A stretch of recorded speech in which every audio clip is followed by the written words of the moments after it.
जय हिंद दोस्तों, कैसे हैं आप लोग? बहुत-बहुत स्वागत है आप लोगों का हमारे इस चैनल एग्ज़ाम एडुकेटर में।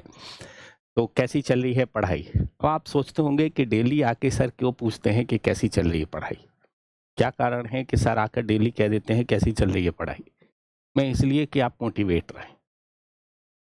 आपके पास में कोई ना कोई तो होना चाहिए ना पूछने वाला, कि भाई कैसी चल रही है पढ़ाई?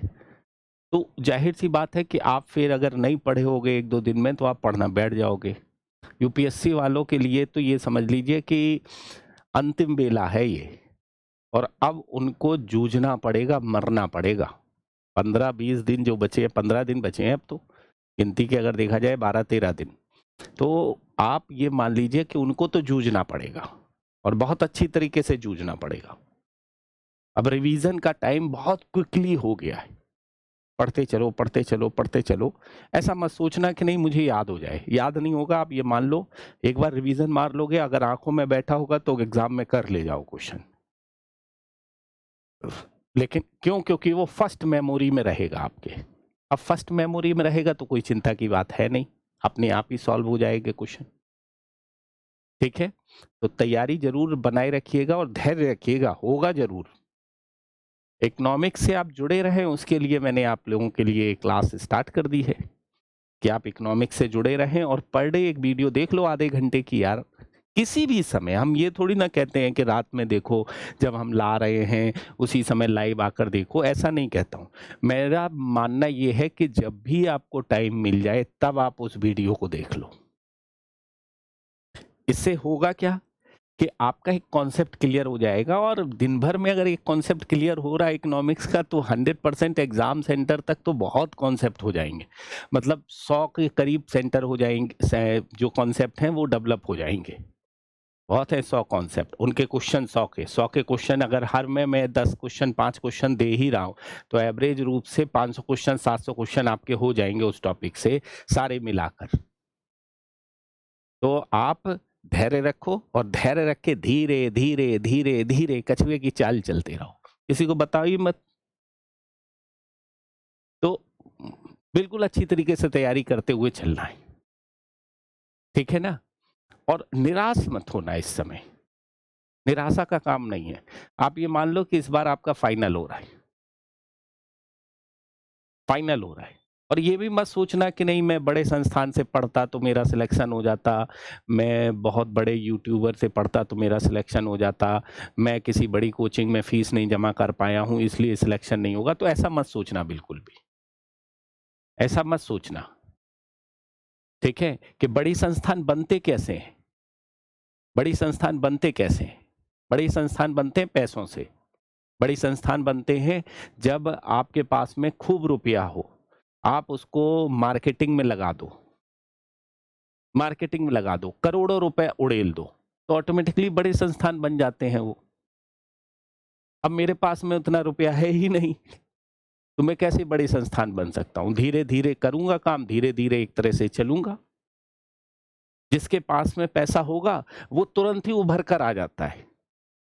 वो रील्स बहुत अच्छी बनवाएगा, वो एक तरह से जो क्लास का कंटेंट है, कंटेंट के लिए बढ़िया पीपीटी बनवा देगा, बढ़िया यहाँ पर उसकी स्टार्टिंग करा देगा। तमाम चीज़ें होती हैं जो कि ग्रोथ के लिए होती हैं, वो करा देगा। तो वो ऐसा नहीं है कि बड़ी संस्थान बनने में उनका कोई मेहनत रहा हो, ऐसा कुछ कि बड़ी संस्थान वो निकल कर आ गए।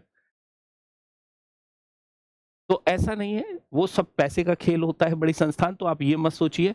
मुखर्जी नगर में ऐसे कई शिक्षक हैं जो बहुत छोटे संस्थान के रूप में स्थापित हैं और वहाँ से सिलेक्शन बहुत अच्छे होते हैं। मैं आपको बता रहा हूँ, मुखर्जी नगर में ऐसे कई शिक्षक हैं, जिनका नाम नहीं है लेकिन सिलेक्शन बहुत अच्छे हैं उनके। क्यों? क्योंकि वो उतना ही जायज़ फीस लेते हैं बच्चों से और उतना ही तरीके से वो पढ़ाते हैं। उनके पास में मार्केटिंग करने के लिए एक बड़ी टीम नहीं है, कॉलिंग करने के लिए उनके पास टीम नहीं है। समझ रहे? तो ये मत सोचना आप कि बड़ी संस्थान से जुड़कर ही केवल सिलेक्शन होता है, ऐसा कुछ नहीं है। आपका ये केवल और केवल एक भ्रम है। जो आपको एक तरह से सही मार्गदर्शन दे जाए, वो संस्थान और वो टीचर अच्छा है। बस इसको ध्यान में रखकर आपको करना है। हम आपको एक कॉन्सेप्ट देते हैं, कॉन्सेप्ट इसलिए देते हैं कि परीक्षा में अगर उस तरह से क्वेश्चन बना है तो आप उसको ध्यान में रखें और भविष्य में उस तरह के क्वेश्चंस में गलतियां ना हो। आज का हमारा टॉपिक है प्रोडक्शन पॉसिबिलिटी वक्र, अर्थात प्रोडक्शन पॉसिबिलिटी कर्व, अर्थात उत्पादन संभावना वक्र। ये हमारा टॉपिक है। ये टॉपिक तो माइक्रो इकोनॉमिक्स का है, आप सोच रहे होंगे। यस, माइक्रो इकोनॉमिक्स तो सर सिविल में कहीं दिखाई नहीं रहता है, नहीं लिखा रहता है, फिर भी ये मैं पढ़ा रहा हूँ आपको। अब आप कहें क्यों? क्योंकि माइक्रो इकोनॉमिक्स के कई क्वेश्चंस बना देता है सिविल भी। ऐसा कुछ नहीं है कि वो मेंशन करेगा तभी आप उसको मानोगे। इकोनॉमिक्स है वहाँ। इकोनॉमिक्स का मतलब है कि कुछ भी माइक्रो भी पूछ सकता है, मैक्रो भी पूछ सकता है वो। जैसे अवसर लागत यूपीएससी ने पिछली बार पूछा, और अवसर लागत तो हर एग्जाम में पूछा गया ना। मोनोपोली मार्केट के बारे में हर एग्जाम में पूछा गया। तो अब आप कहोगे माइक्रो का है। नहीं भाई, ऐसा नहीं है। ये एक सिद्धांत है जो इकोनॉमिक्स में दिए गए हैं। उन सिद्धांतों को समझना और जानना बहुत जरूरी होता है, और उन सिद्धांतों को समझना और जानना जरूरी होता है जिसके बेस पर सारी चीजें डेवलप होती हैं। तो आप ये मत सोचिएगा कि ये माइक्रो का है, यहां से क्वेश्चन नहीं बनेगा। क्वेश्चन हिट बन सकता है, इसीलिए मैं इसको लेकर आया, उत्पादन संभावना वक्र को। तो क्या कहता है ये प्रोडक्शन पॉसिबिलिटी कर्व, अर्थात पीपीसी, इसको कहा जाता है पीपीसी। तो पीपीसी क्या कहता है उसको हमको आप समझना है, लेकिन उसको समझने से पहले हमको देखना होगा एक क्वेश्चन जो मैं लेकर चलता हूं अक्सर। स्टार्टिंग में ही बता देता हूं वास्तव में क्या है कि क्वेश्चन तो मैं लेकर चलूंगा ही चलूंगा। क्यों लेकर चलता हूं क्वेश्चन को मैं?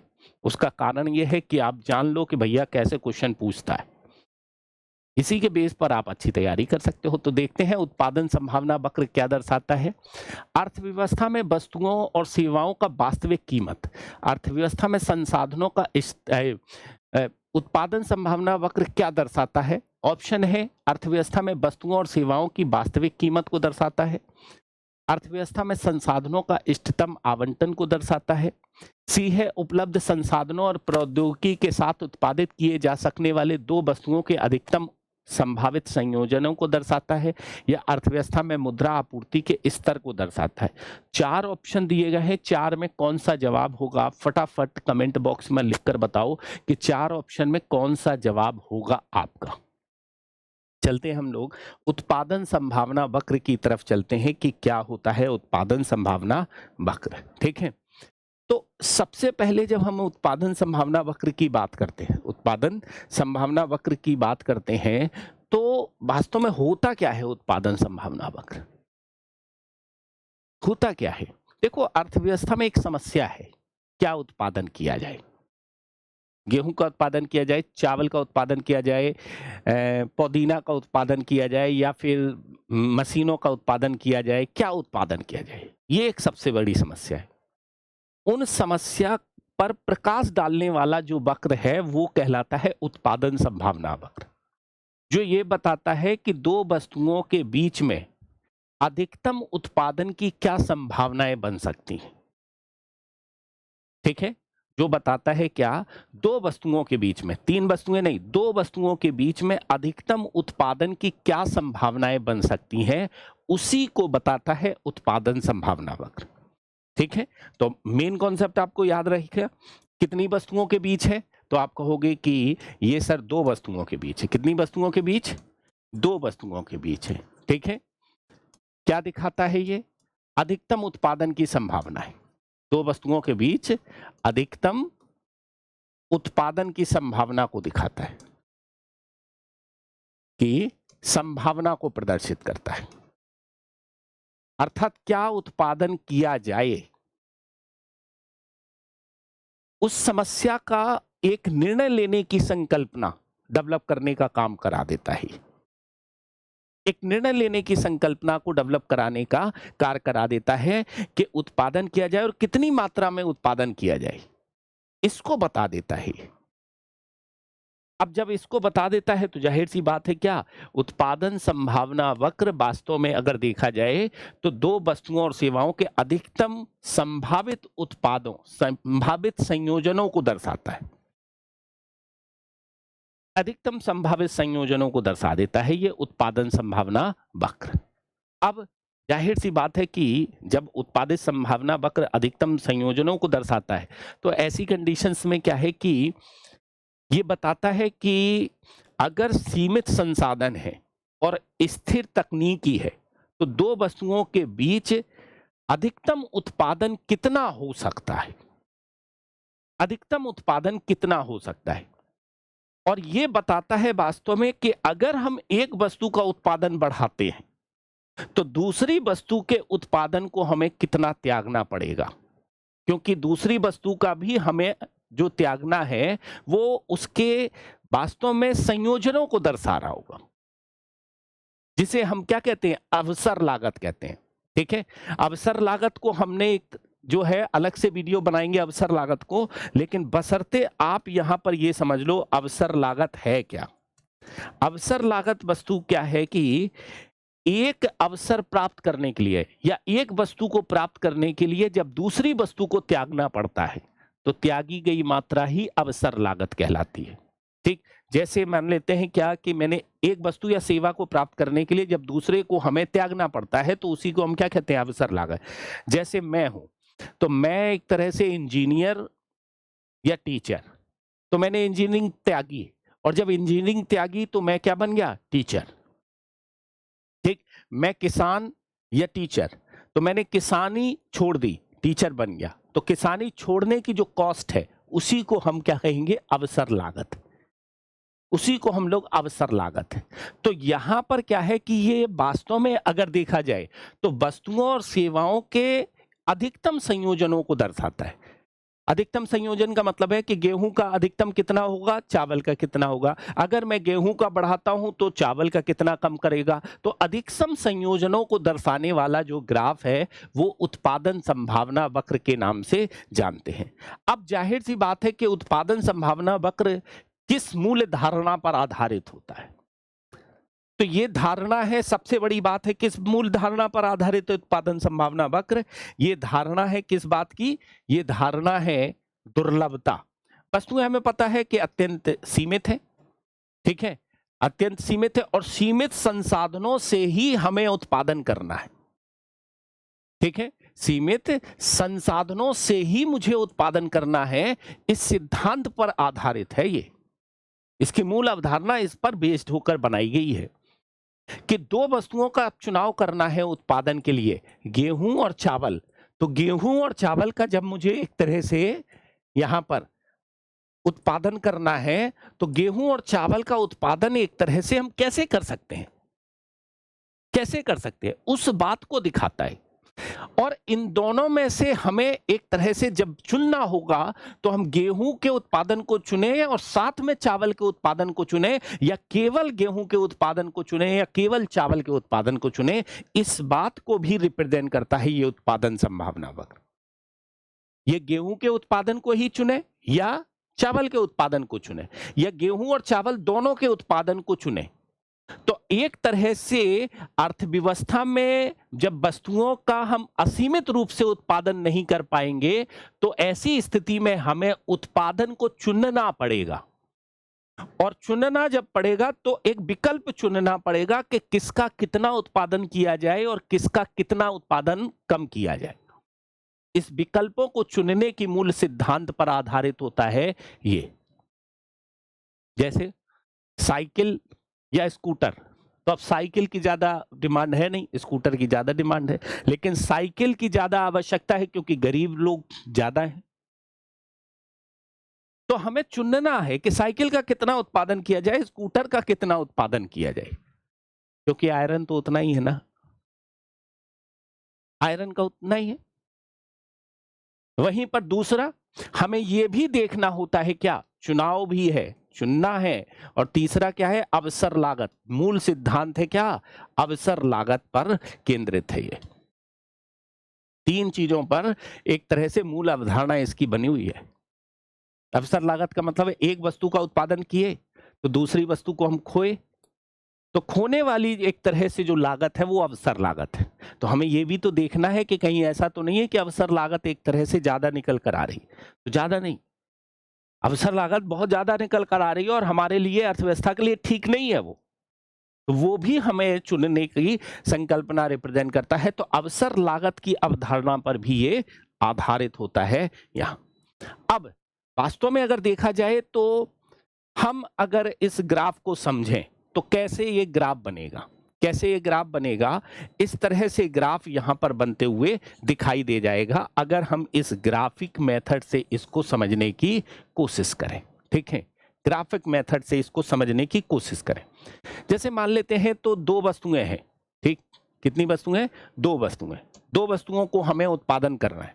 ठीक, हमारा कौन कौन सी दो वस्तुएं हैं? एक तरफ है आपका गन्ना और एक तरफ है चावल। कंडीशन बनती जाएगी उसी के बेस्ड पर। अगर मैं चावल का 0 उत्पादन करता हूं तो गन्ना का अधिकतम उत्पादन होगा, गन्ना का अधिकतम उत्पादन। चावल का अगर मैं 50 कुंटल उत्पादन करता हूं तो गन्ने का उत्पादन कितना होगा? 100 कुंटल। ठीक, गन्ने का उत्पादन 100 कुंटल हो। ठीक, ये 140 है, ये 100 कुंटल। अगर मैं चावल का उत्पादन यहां पर 100 किलो कर देता हूं, 100 किलो कर देता हूं, तो ऐसी कंडीशंस में गन्ने का उत्पादन कितना होगा? 70। ग्राफ देखिए ऐसे बनेगा, कॉनकेव के हिसाब से ग्राफ बनेगा, अवतल की तरह ये ग्राफ बनेगा। ठीक, तो ऐसी कंडीशंस में ग्राफ इस तरह से बनते हुए दिखाई देगा। आप देख रहे होंगे ऐसे ग्राफ बनते हुए दिखाई दे रहा है। 0 जब हम एक तरह से चावल का उत्पादन कर रहे हैं तो गन्ने का उत्पादन 140 निकल कर आ रहा है। जब मैंने 50 किया चावल का उत्पादन, 50 कुंटल किया, तो ऐसी कंडीशंस में शुगर केन का उत्पादन कितना हो गया? कम हो गया। कम हो गया, कितना कम हो गया? यहां पर 100 कुंटल हो गया। तो ये वास्तव में क्या है? एक जो संभावना है ये है, दूसरी संभावना कौन सी है? ये है। तीसरी संभावना कौन सी है? ये है। चौथी संभावना कौन सी है? ये है। पांचवी संभावना कौन सी है? ये है। छठवीं संभावना कौन सी है? ये है। उत्पादन की संभावना सातवीं संभावना ये है। अर्थात ये संभावनाओं को रिप्रेजेंट कर रहा है उत्पादन संभावना वक्र। अर्थात दो वस्तुओं का जब हम उत्पादन करेंगे तो उन वस्तुओं का उत्पादन अगर मैं एक का बढ़ाता हूं, एक का अगर उत्पादन बढ़ाता हूं तो दूसरे में कमी आएगी, इस बात को रिप्रेजेंट करता है। अगर एक वस्तु का उत्पादन बढ़ाया जाए, एक वस्तु का, ठीक है, उत्पादन अगर बढ़ाया जाता है, उत्पादन बढ़ाया जाता है, बताइए, ठीक है, बढ़ाया जाता है, ठीक है, तो दूसरी वस्तु के उत्पादन में कमी आती है। ठीक है, तो दूसरी वस्तु के उत्पादन में कमी आती है, कि उत्पादन में कमी आती है, उत्पादन में कमी आती है। ठीक है, कमी आती है। ठीक है, इस बात को रिप्रेजेंट करता है उत्पादन संभावना वक्र। अर्थात उत्पादन की संभावनाओं को रिप्रेजेंट करता है।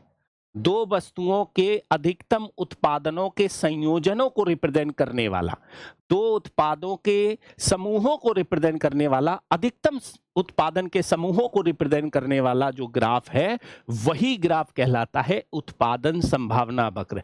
एक का उत्पादन बढ़ाया मैंने 300 कुंटल तक किया, तो दूसरे का उत्पादन 0 हो गया, 0 हो गया। तो ये अधिकतम अगर हम इसके चावल का प्राप्त करेंगे तो गन्ना हमको 0 बनेगा। ये अधिकतम संयोजन है, ये अधिकतम संयोग है, ये अधिकतम समूह है।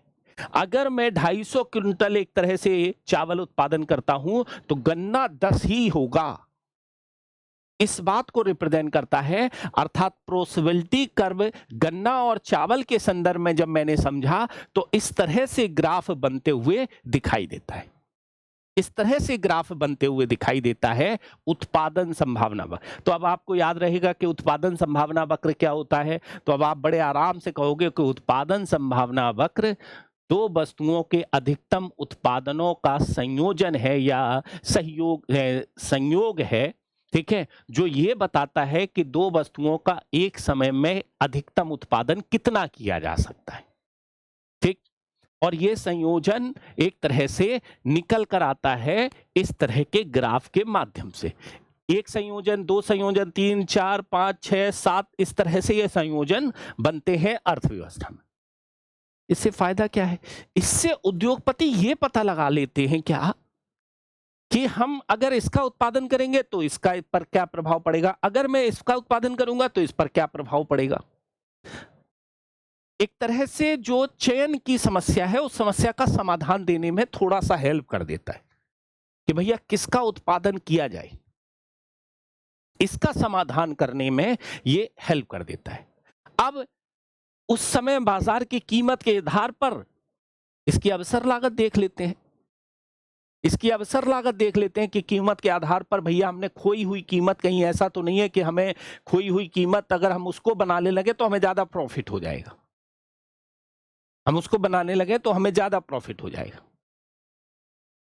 ठीक है, तो ऐसी कंडीशंस में जाहिर सी बात है कि चयन के रूप में जो समस्या आती है उस समस्या का समाधान करता है उत्पादन संभावना वक्र। और उत्पादन संभावना वक्र का ग्राफ इस तरह से बनते हुए दिखाई देता है, याद रखेंगे इस तरह से ये ग्राफ बनते हुए दिखाई देता है, याद रखेंगे यहां पर। ठीक है, जब 0 गुड्स एक्स है तो 15 मैक्सिमम बनी है, 14 हुई है तो 1 गुड्स बनी है, 2 यहां पर तो 2 गुड्स बनाई है तो 12 हो गई है यहां पर। तो आप देख रहे होंगे यहां 3 का हरासमेंट हो रहा है, यहां 2 का हरासमेंट हो रहा है, यहां 3 का हरासमेंट हो रहा है, यहां पर एक तरह से 4 का हरासमेंट हो रहा है, यहां 5 का हरासमेंट हो रहा है। आप इस तरह से देख सकते हैं यहां पर, और ये वस्तुओं की एक तरह से यहां पर। तो ये भी कह रहा है क्या कि जैसे जैसे वस्तुओं का उत्पादन बढ़ता है उसी तरह से यहां पर जो दूसरी वस्तु के उत्पादन में तेजी से कमी आती है। जैसे एक वस्तु का उत्पादन अगर मैं तेज बढ़ाता हूं, ठीक है, तो दूसरी वस्तु के उत्पादन में पहले तो धीरे ढंग से कमी आती है लेकिन बाद में बड़ी तेजी से कमी आती है। इस बात को भी रिप्रेजेंट कर देता है, इस बात को भी रिप्रेजेंट कर देता है। आप देखिए बिल्कुल एक तरह से यहां पर क्या है कि पहले एक वस्तु का उत्पादन कम हुआ था, फिर 2 वस्तुओं का हुआ, 15 से 14। ठीक है, आप इस ग्राफ को एक तरह से मैं थोड़ा सा बड़ा और कर देता हूं जिससे आपको ये समझ में आ जाए, जिससे आपको ये समझ में आ जाए। आप देखिए यहां पर किस तरह से ये ग्राफ रिप्रेजेंट होते हुए आ रहा है। ठीक है, ये 15 है, ये 14 है, ये 12 है, ये 9 है, ये 5 है, ये 0 है, ये 1 2 3 4 5। अब आप देखिए वस्तुओं का उत्पादन बढ़ाया तो हमने वस्तुओं का उत्पादन बढ़ाया, यहाँ कितनी वस्तुओं का हरासमेंट हुआ, 1 का, यहाँ पर कितना हुआ, 2 का, यहाँ पर कितना हुआ, 3 वस्तुओं का, यहाँ पर कितना हुआ, 4 वस्तुओं का, और यहाँ पर कितना वस्तुओं का हुआ हरासमेंट, 5 वस्तुओं का। तो खोई हुई वस्तुएं एक तरह से अचानक से तेजी से बढ़ती हैं। ये भी बताता है उत्पादन संभावना वक्र कि अगर मैं वस्तुओं का उत्पादन बढ़ाता हूं तो दूसरी वस्तु के उत्पादन में तेजी से कमी आती है, तेजी से कमी आती है और उसकी संख्या बढ़ती जाती है, अचानक से बढ़ना शुरू हो जाती है। पहले एक ही वस्तु का हुआ था जब मैंने एक वस्तु एक तरह से बनाई थी यहाँ, फिर 2 वस्तु, फिर 3 वस्तु, फिर 4 वस्तु, फिर 5 वस्तु। इस बात को भी रिप्रेजेंट करता है उत्पादन संभावना वक्र। ठीक है, उत्पादन संभावना वक्र एक तरह से उस बात को भी रिप्रेजेंट करता है, याद रखेंगे। अवसर लागत के रूप में अलग से चीजें हम समझाएंगे, तो फिर अलग से इसको क्लास लेंगे अवसर लागत के रूप में। बस अवसर लागत मैंने ये बताया क्या, एक वस्तु को पाने के लिए जब हम दूसरी वस्तु को खोते हैं तो वो अवसर लागत के रूप में जाना जाता है यहाँ। तो अवसर लागत यहाँ पर क्या है कि हमारी क्या हो रही है, अगर देखी जाए तो अवसर लागत यहाँ पर बढ़ती हुई दिखाई दे रही है। यहाँ एक वस्तु को पा रहे हैं तो दूसरी की हमें खोने की लागत, अवसर लागत, तो वो बढ़ रही है अवसर लागत, उस तरह से दिखाई जा रहा है। ठीक है, तो वो आगे चल के हम यहाँ पर बताएंगे जब हम अलग वीडियो बनाएंगे अवसर लागत की टॉपिक पर। ठीक है, तो उत्पादन संभावना वक्र की मान्यताएं किस पर एक तरह से एजम्पशन है, तो याद रखेंगे क्या, 2 वस्तुओं का ही उत्पादन है अर्थव्यवस्था में, केवल 2 वस्तुओं, 3 वस्तुओं के उत्पादन को नहीं लेगा। ठीक है, संसाधनों में स्थिरता है, इस बात पर आधारित होता है ये उत्पादन संभावना वक्र। तकनीकी अपरिवर्तन है, तकनीक में की में कोई परिवर्तन नहीं है, इस बात पर आधारित है। और सबसे बड़ी बात है संसाधनों का पूर्ण उपयोग और संसाधनों की गतिशीलता, इन पर आधारित है उत्पादन संभावना वक्र, जिस पर बेस्ड होकर काम हो रहा है। ठीक है, तो आपको ये बात एक तरह से समझ में आ गई होगी उत्पादन संभावना वक्र के रूप। अब उत्पादन संभावना वक्र का ढाल कैसे बनता है, ये बात अभी आपको थोड़ा सा जानना होगा और समझना होगा। ठीक है, तो अब आपको ये याद रखना है, नतोदर होता है उत्पादन संभावना वक्र का, अर्थात कॉनकेव टाइप का होता है, क्योंकि बढ़ती अवसर लागत की अवधारणा को दर्शाता है। मैंने कहा ना, अवसर लागत बढ़ती हुई दिखाई देती है, क्योंकि बड़ी तेजी से वस्तुओं में क्या होती है, गिरावट देखने को मिलना शुरू हो जाती है, तो अवसर लागत बढ़ने लगती है यहां पर। ये इसका मतलब है कि जैसे जैसे आप एक वस्तु का उत्पादन बढ़ाना चाहते हैं, दूसरी वस्तु का उत्पादन कम करना होगा, और ये कमी बढ़ती जाएगी, और ये कमी बढ़ती जाएगी, अर्थात अवसर लागत बढ़ती जाएगी। इस बात को रिप्रेजेंट किया गया है, और आप इस ग्राफ से बड़े आराम से इसको समझ सकते हैं। हमने यहाँ पर समझाने के लिए जो ग्राफ यहाँ पर रिप्रेजेंट किया था वो आपको याद होगा। ये देखिए 1 2 3 4 ये अवसर लागतें हैं। पहले एक अवसर लागत थी, फिर 2, फिर 3, फिर 4, फिर 5, तो अवसर लागत बढ़ती जा रही है, अवसर लागत बढ़ती जा रही है। एक वस्तु को अतिरिक्त इकाई को पाने के लिए अवसर लागत क्या हो रही है, बढ़ती जा रही, तो अवसर लागत बढ़ती जाती है। इसी बात को भी रिप्रेजेंट करता है, मैंने इस बात को यहां पर समझाया है। ठीक है, अब यहां पर ये याद रखेंगे आप लोग बहुत अच्छी तरीके से, बहुत अच्छी तरीके से याद रखना, क्या उत्पादन संभावना वक्र ढलान नीचे की ओर होता है, याद रखें। ठीक है, और बाएं से दाएं नीचे की ओर एक तरह से इसका ढलान होता है, बाएं से दाएं नीचे की तरफ इसका ढलान होता है, और ये मूल रूप से अवतल की तरह काम करता है। अवतल की तरह काम इसलिए करता है क्योंकि एक वस्तु को पाने के लिए हमें दूसरी वस्तु को खोना पड़ता है, इसीलिए यह अवतल की तरह बनता है। ठीक है, अवतल क्यों बनता है, ये अवतल क्यों बनता है? ठीक है, एक वस्तु को पाने के लिए दूसरे को खोना पड़ता है, इसीलिए अवतल बनता है। एक वस्तु को पाने के लिए ठीक है, दूसरे को खोना पड़ता है, दूसरे को खोना पड़ता है, खोना पड़ता है। जब एक वस्तु को पाते हैं तो दूसरे को खोना पड़ता है, और जब दूसरे को खोना पड़ता है तो खोने वाली लागत ही एक तरह से क्या है, अवसर लागत है। इसीलिए क्या है कि दूसरे को खोने वाली लागत नीचे की तरफ, अर्थात उत्पादन कम होता जाता है। उत्पादन कम होगा तो ये एक तरह से जो ग्राफ है वो अवतल की तरह बनते हुए दिखाई देता है, याद रखना। अवतल की तरह बनता है और बाएं से दाएं नीचे की ओर ढलान लेते हुए ये बनता है, बाएं से दाएं नीचे की ओर ढलान लेते हुए बनता है, और अवतल की तरह ये बनते हुए दिखाई देता है। इस कॉन्सेप्ट को बहुत अच्छी तरीके से याद रखेंगे। ठीक है, अब आपके कुछ प्रश्न यहां पर आते हैं वास्तव में। ठीक है, प्रश्न ये आते हैं, क्या उत्पादन संभावना वक्र सीधी रेखा हो सकती है? हो सकता है उत्पादन संभावना वक्र सीधी रेखा के रूप में, हाँ, लेकिन कब हो सकता है, क्या कि जब यहां पर एक वस्तु को खोएं दूसरी वस्तु उतनी ही प्राप्त करे, अर्थात रूपांतरण की सीमांत दर जो है वो स्थिर रहे। क्या रहे? रूपांतरण की सीमांत दर स्थिर रहे। अगर ढाल स्थिर रहे, ठीक है, अर्थात एक वस्तु को खोने पर ही एक वस्तु हमें प्राप्त हो सकता है ऐसा कुछ ग्राफ बनते हुए दिखाई देगा। ठीक है, एक तरह से वक्र सीधी रेखा में रूप ले लेगी अगर सीमांत जो दर स्थिर रहती है, यानी ढाल स्थिर है, और यदि ढाल स्थिर है तो वक्र एक सीधी रेखा का रूप ले लेगी। लेकिन सीमांत रूपांतरण दर किस स्थिति में स्थिर रहेगी? ऐसा तब संभव है जब हम पूर्ण धारणा करें कि सभी संसाधन सभी वस्तुओं के उत्पादन में एक समान दक्ष हैं।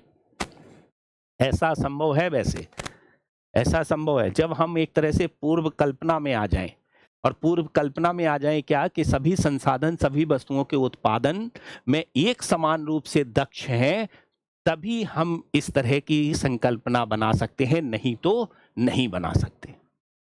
ठीक है, तो इस बात को आपको दिमाग में लेकर चलना है, पहली बात तो यहां। दूसरा, यहां पर क्या है कि अब मान लेते हैं क्या कि इस दौरान में हमको एक बिंदु मिला, एफ बिंदु। ये बताता है कि संसाधनों का पूर्णतः उत्पादन हो गया, ये बता रहा है कि संसाधनों का दक्षतापूर्ण पूर्णतः उपयोग किया गया है, ये कंडीशन इस पर दिखाती है। अर्थात ए से बी तक जाने वाले जितने भी बिंदु मिलेंगे हमें, वो ये दिखाएंगे, ये संयोजनों को दिखाएंगे कि हमारे यहाँ पर वस्तुओं का उत्पादन का संयोजन बिल्कुल अच्छी तरीके से प्राप्त हुआ है यहाँ। ठीक है, बहुत अच्छी तरीके से हमको प्राप्त हुआ है, इस बात को रिप्रेजेंट करता है। तो अब यहां पर क्या है कि हमारा प्रश्न ये आता है कि भैया क्या जो है केवल उत्पादन वक्र पर ही बिंदु प्राप्त होगा कोई भी, क्या उससे अलग भी प्राप्त हो सकता है? उत्पादन वक्र जो है, क्या उत्पादन केवल वक्र पर ही होता है, या यहां भी हो सकता है, या बाहर भी हो सकता है? तो यस, बाहर भी हो सकता है और अंदर भी हो सकता है। ठीक, बाहर भी हो सकता है, अंदर भी हो सकता है, लेकिन अंदर और बाहर होने में बहुत अंतर है। अंदर और बाहर होने में बहुत अंतर है। यहां अगर मेरा अंदर हो रहा है कोई भी वक्र में मूल बिंदु से अगर, तो हम ये कहेंगे कि संसाधन एक तरह से पूर्णतः उपयोग नहीं हो रहे, तो हम ये कहेंगे कि संसाधनों का एक तरह से पूर्ण रूप से कुशल उपयोग नहीं किया गया है, अर्थात संसाधनों का कुशलता पूर्वक उपयोग नहीं किया गया है। अकुशल श्रमिक है अर्थव्यवस्था में, इसीलिए जो उत्पादन संभावना वक्र से अंदर की तरफ बिंदु बनते हुए दिखाई दे रहा है। अगर अंदर बिंदु बन रहा है उत्पादन संभावना वक्र से, तो हम कहेंगे क्या कि संसाधनों का कुशलतम पूर्वक उपयोग नहीं किया जा रहा है, कुशलतम पूर्वक उपयोग नहीं किया जा रहा है। इस समय वास्तव में क्या है कि जो साधन लगाए गए हैं वो अकुशल हो सकते हैं, इस कारण से ऐसी कंडीशन बनेगी, बन सकता है। ठीक है, और आप ये कहोगे कि नहीं भी बन सकता है। ठीक है, क्यों? क्योंकि संसाधन एक तरह से अगर बेकार होंगे तो ऐसी कंडीशंस में उनका कुशलतम उपयोग नहीं होगा, कुशलतम उपयोग नहीं होगा तो उनका कोई भी उत्पादन नहीं करेगा, जाहिर सी बात है। ठीक है, लेकिन आप ये मत कहिएगा कि नहीं बन सकता है। नहीं बन सकता है का मतलब है क्या कि नहीं बन ही नहीं सकता है? बन सकता है अगर अर्थव्यवस्था डेवलप्ड नहीं है, जैसे भारत जैसी अर्थव्यवस्था है, तो फिर अंदर बिंदु भी प्राप्त हो सकता है, केवल उत्पादन संभावना वक्र पर ही बिंदु प्राप्त नहीं हो सकता है, अंदर भी प्राप्त हो सकता है। तो ऐसी कंडीशंस में क्या है कि संसाधन का अगर पूर्णतः उपयोग नहीं होता है और अगर संसाधन अकुशल है तो अंदर भी बिंदु प्राप्त हो सकता है। तो सर क्या बाहर भी बिंदु बन सकता है, अर्थात बाहर की तरफ ग्राफ खिसक सकता है? यस, खिसक सकता है, बाहर भी ग्राफ खिसक सकता है। बाहर ग्राफ कैसे खिसक सकता है? ठीक है, बाहर ग्राफ कैसे खिसक सकता है? अधिक श्रम लग जाए, अधिक टेक्नोलॉजी बन जाए, बेहतर प्रौद्योगिकी का इस्तेमाल हो जाए, तो हम एक तरह से दोनों वस्तुओं का अधिक उत्पादन प्राप्त कर सकते हैं। ये क्या है? अंदर की तरफ आ रहा है तो संसाधनों का पूर्णतः दोहन नहीं हो रहा है, और अगर बाहर की तरफ जा रहा है ग्राफ तो उच्च टेक्नोलॉजी के माध्यम से अधिक पूंजी यहां पर गत वस्तुओं का इस्तेमाल करने के कारण से, अधिक श्रम के नियोजन के कारण से उत्पादन अधिक किया जा सकता है। ये भी है। ये कहां हो सकता है? ये विकसित देशों में हो सकता है, ये विकसित देशों में हो सकता है ऐसी कंडीशन कि संसाधनों का कुशलतम दोहन के माध्यम से जो संसाधन है वो अधिक भी प्राप्त किए जा सकते हैं और उच्चतम संयोजन भी प्राप्त किया जा सकता है। निम्नतम संयोजन विकासशील देशों के संदर्भ में या अल्प विकसित देशों के संदर्भ में इस तरह से, मतलब भारत के संदर्भ में अगर देखा जाए तो इस तरह की कंडीशन बनेगी, और विकसित देशों की कंडीशंस में बाहर की तरफ ग्राफ बढ़ते हुए दिखाई। यदि संसाधनों में वृद्धि हो जाए, अधिक श्रम, अधिक पूंजीगत वस्तुएं, बेहतर प्रौद्योगिकी, सभी का अर्थ होगा दोनों वस्तुओं का अधिक उत्पादन। उत्पादन संभावना वक्र पीछे यह पूर्ण धारणा रहती है कि संसाधनों में कोई परिवर्तन नहीं होता, ये मानकर चलते हैं। यदि संसाधनों में वृद्धि हो जाए तो पूर्ण धारणा गलत हो जाती है और वर्तमान में उत्पादन वक्र नहीं रह जाता है। ठीक है, उत्पादन संभावना वक्र, संसाधनों के बढ़ने से नई वक्र बनती है जो कि वर्तमान वक्र से ऊपर रहेगी अगर संसाधन बढ़ा दिए जाए, अधिक मशीनें बढ़ा दी, क्योंकि हमारा ये मानकर चल रहे थे क्या, संसाधन यहां पर क्या है, सीमित है। संसाधन एक तरह से सीमित है और संसाधन स्थिर है, इस बात पर है। ठीक है, यदि संसाधन घट जाए तो वक्र दाईं ओर भी खिसक जाता है। ऐसी संभावना बहुत ही कम होती है, लेकिन कभी कभी जनसंख्या कम हो जाने, प्राकृतिक आपदाएं, युद्ध आदि के कारण पूंजी भंडार कम हो जाने से ऐसा हो सकता है। तो अंदर की तरफ भी आ सकती है और बाहर की तरफ भी आ सकती है, याद रखेंगे आप। ठीक है, तो उत्पादन संभावना वक्र बाहर की तरफ कब बनेगा? जब अधिक टेक्नोलॉजी आ जाएगी, पूंजीगत वस्तुओं का अधिक इस्तेमाल हो जाए, अधिक श्रम का इस्तेमाल हो जाए, तो फिर बन सकता है। अंदर की तरफ कब बनेगा? जब संसाधनों का अकुशल दोहन हो जाए या पूंजी की कमी हो जाए, जनसंख्या एक तरह से कम हो जाने से, प्राकृतिक आपदाओं के कारण से संसाधनों का दोहन कम होने लगे, तो अंदर की तरफ ग्राफ बनते हुए दिखाई देगा। ये कंडीशन बिल्कुल आपको अच्छी तरीके से याद रखकर चलनी है। ठीक है, क्वेश्चन देख लेते हैं। यहां पर क्वेश्चन देख लेते हैं, क्या है? उत्पादन संभावना वक्र। उत्पादन संभावना वक्र क्या दर्शाता है? पहला यहां पर रिप्रेजेंट किया गया है। ठीक है, यहां अर्थव्यवस्था में वस्तुओं और सेवाओं की वास्तविक कीमत को तो दर्शाता नहीं है। अर्थव्यवस्था में संसाधनों का इष्टतम आवंटन को भी एक तरह से दर्शाता है, लेकिन इष्टतम आवंटन को रिप्रेजेंट करके नहीं हो। उपलब्ध संसाधनों और प्रौद्योगिकी के साथ उत्पादन किए जाने सकने वाले दो वस्तुओं के अधिकतम संभावित संयोजन को, आवंटन को नहीं। ठीक है, सी इसका आंसर होगा। अभी हमने बताया उपलब्ध संसाधन और प्रौद्योगिकी के साथ उत्पादन किए जाने वाली दो वस्तुओं के अधिकतम संयोजनों को दर्शाता है उत्पादन संभावना वक्र। ठीक है, नेक्स्ट, उत्पादन संभावना वक्र की ढलान क्या दर्शाती है? उत्पादन संभावना वक्र की ढलान क्या दर्शाती है? ये ढलान एक तरह से क्या दर्शा रही है? उत्पादन संभावना वक्र। ठीक है, दो वस्तुओं के बीच विनिमय दर को, ऐसा कुछ है? ऐसा तो था नहीं। मुद्रास्फीति की भी दर को नहीं। एक वस्तु के अतिरिक्त इकाई के उत्पादन करने की अवसर लागत, बिल्कुल ठीक बात है। एक वस्तु के अतिरिक्त इकाई एक तरह से करने की अवसर लागत को दर्शाता है उत्पादन संभावना वक्र। ठीक है, याद रखेंगे,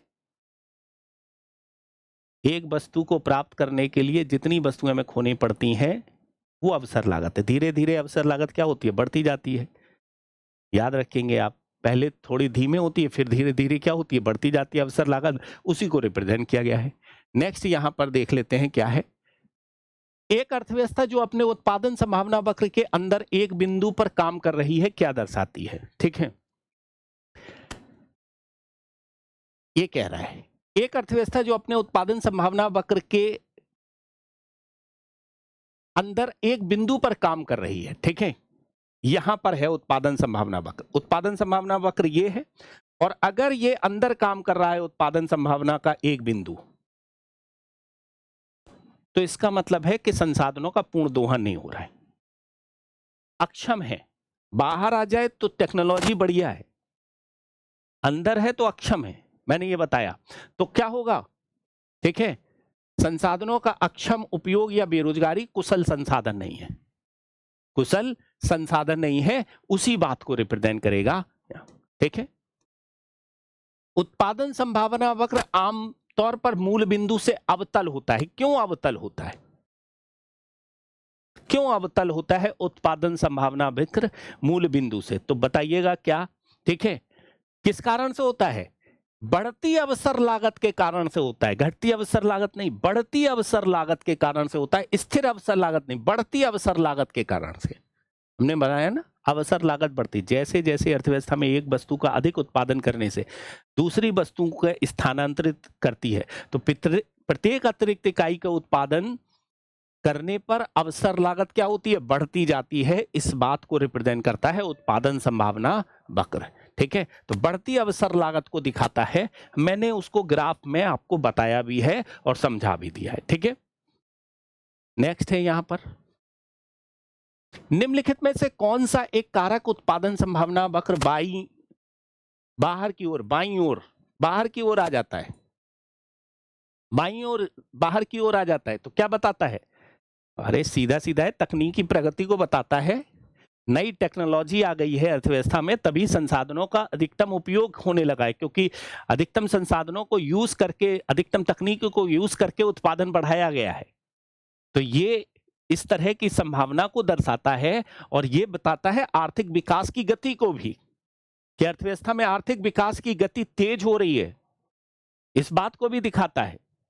अगर अंदर बनेगा तो जनसंख्या में कमी होगी, जनसंख्या में बेरोजगारी होगी या जनसंख्या अकुशल होगी, इस तरह की कंडीशन होगी। और अगर बाहर बन रहा है तो ये तकनीकी प्रगति को दर्शा रहा है, संसाधनों का नया एक तरह से प्रयोग है, उस बात को दर्शा रहा है।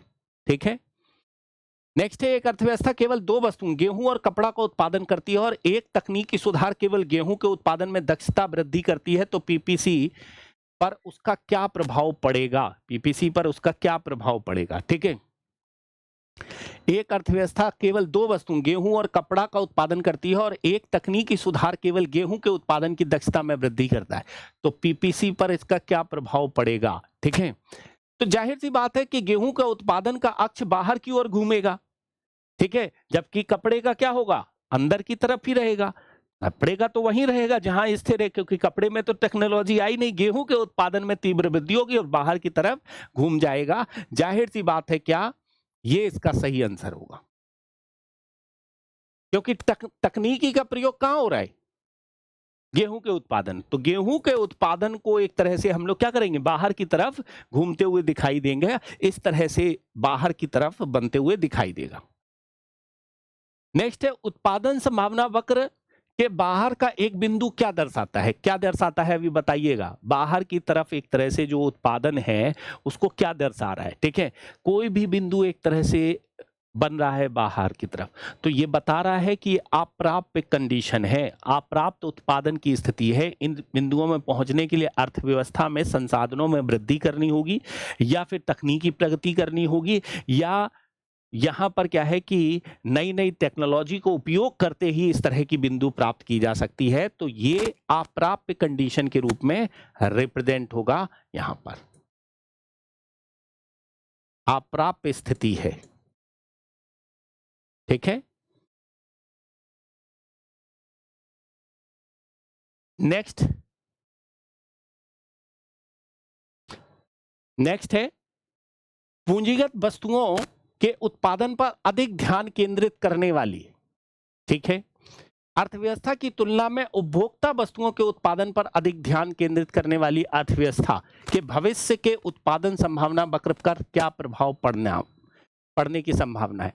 जो पूंजीगत वस्तुएं हैं, ठीक है, तो पूंजीगत वस्तुओं का अगर उत्पादन करने वाली अर्थव्यवस्था है तो उसका ग्राफ तो बाहर बनेगा, उसका ग्राफ तो क्या होगा? पूंजीगत वस्तुओं का अगर ज्यादा तेजी से उत्पादन कर रहा है तो उसका ग्राफ तो क्या होगा? शिफ्ट होगा, बाहर की तरफ बनते हुए दिखाई देगा, बाहर की तरफ बनते हुए दिखाई देगा। तो उपभोक्ता वस्तुओं का ध्यान केंद्रित करने वाली अर्थव्यवस्था का पीपीसी तेजी से बाहर होगा, बाहर नहीं होगा, इसका नहीं होगा।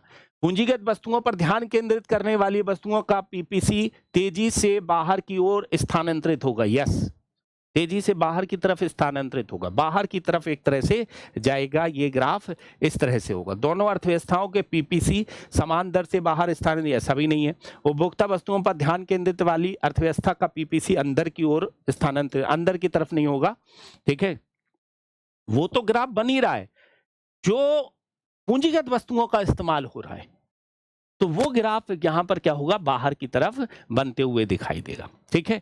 तो इस तरह से ये मैंने टॉपिक कर दिया है आपका उत्पादन संभावना वक्र। उत्पादन संभावना वक्र बताता है दो वस्तुओं के अधिकतम उत्पादनों के संयोजन को, कि एक वस्तु का उत्पादन अगर बढ़ाया जाता है तो दूसरे वस्तु के उत्पादन में कमी आती है और कमी तेजी से कमी आना शुरू हो जाती है अगर हम तेजी से उत्पादन को बढ़ाना शुरू कर देते हैं। अर्थात अवसर लागत यहाँ पर क्या होती है? बढ़ती है, और ये अवसर लागत बढ़ती है, इसी तरह से रिप्रेजेंट किया जाता है, ठीक है। साथ में ये अंदर की तरफ बढ़े तो अकुशल श्रमिक हैं यहाँ पर और संसाधनों का पूर्णतः दोहन नहीं हो रहा है, इस बात को रिप्रेजेंट करेगा। विकासशील देशों के संदर्भ में या अल्प विकसित देशों के संदर्भ में उस तरह की कंडीशन होगी, जबकि विकसित देशों के संदर्भ में क्या होगा कि कुशलतम पूंजी का अगर उपयोग हो रहा है तो ये ग्राफ बाहर की तरफ शिफ्ट होते हुए दिखाई देगा।